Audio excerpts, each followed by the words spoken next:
بال صاف کرنے کا نسخہ بتا دیں۔ یہ جو جسم کے اوپر ہمارے ایسے بال جو غیر ضروری ہیں، اس کو صاف کرنے کا جو طریقہ بہترین ہے، ان کو بالوں کو اکھاڑنا چاہیے، بالوں کو اکھاڑنا چاہیے۔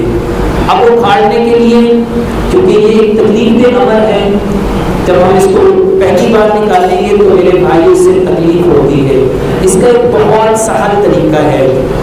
آپ گائے کا دودھ لو، 1 کپ گائے کا دودھ لو، اس میں 1 بڑا چمچ بیسن کا یہ ڈالو اور اس کو اچھی طرح ابال دو۔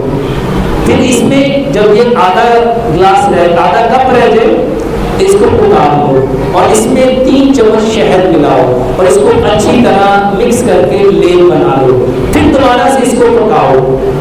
جب یہ گاڑھا محلول بن جائے اس کو بالوں کے اوپر لگا کے تھوڑی دیر لگا لینے دو اور پھر اس کے بعد اس کو دھو دو۔ یہ قدرتی طریقے سے آپ کے بالوں کی جڑوں سے نکال دے گا۔